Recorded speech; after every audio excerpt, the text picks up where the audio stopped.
Saanich North and the Islands. Yes, thank you, Honourable Speaker. We have an opportunity to build one of the most innovative and successful 21st century economies of any jurisdiction in the world. Yet some would have us chase Kinder Morgan to the bottom of the barrel.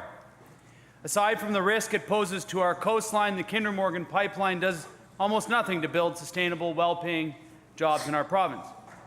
Frankly, Mr. Speaker, our province would be better off addressing the challenges of facing other industries, such as the fisheries industry. Once vibrant coastal communities that hummed with activity are increasingly shuttered. The jobs have moved out of these communities, and in many cases, they've moved right out of our country. In 1985, the coastal fisheries employed 20,000 people in BC. By 2015, that had fallen to 5,000. At the heart of this issue is the system of the individual transferable quota that many in this industry have said privatized our natural resource. The quotas are now more valuable than fish. My question, Mr. Speaker, is for the Minister of Agriculture. The maritime provinces have engaged the federal government in a process to transition away from the individual transferable quotas. When will BC be doing the same? Minister of Agriculture. Thank you very much, Mr. Speaker. And thank you to the member for the question. I know the member understands that the Department of Fisheries and Oceans is responsible for maintaining and sustaining sustainable harvests on behalf of British Columbians and as well as Canada. And we are glad to be hearing about the federal changes to the Fisheries Act. But we're also doing our job making sure that BC is represented at the table. We've been working hard at that. As well, we sponsored the Fisheries for Communities gathering this year. We sponsored it for $40,000.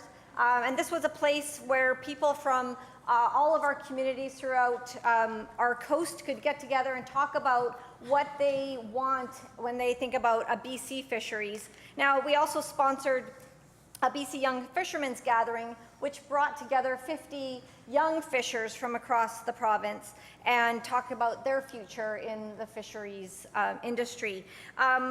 You know, this is an investment in our future, but it's very, very important that we represent BC's view at the federal table, and we've been doing that. Saanich North and the Islands on a supplemental. Thank you, Mr. Speaker. The vision of a 21st century economy cannot just be urban-centric. We need to talk about the opportunities we've had in this province to create good, well-paying employment that harness our resources and the natural innovation of British Columbians. The future for the natural resource industry and countless communities right across our province lies in adding value, not just simply exporting raw product.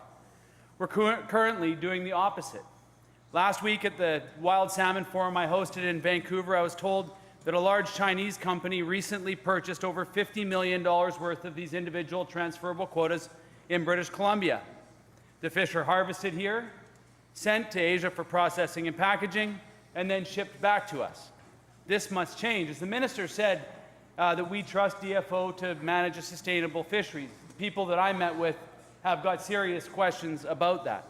DFO is missing in action on the West Coast. We need our provincial government to be a champion for this industry locally. My question again is for the Minister of Agriculture. There is an absence of federal leadership.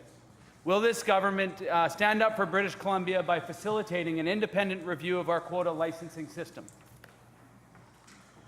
Minister of Agriculture. Thank you, Mr. Speaker. And again, thanks for the question. I know the member is passionate about this issue, and I can assure the member that so are we.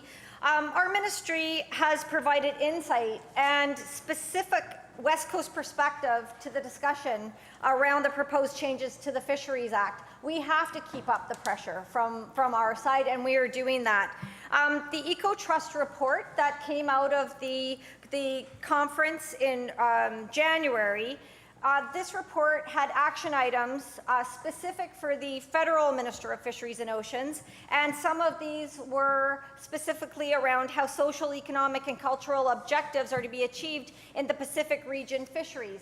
We have to be at the table representing the communities that want strong fisheries. We're doing that. But I think that the member also knows that as we navigate and try and work with the federal government, it's very important to recognize that they hold most of the cards. What our job is to represent BC at that table.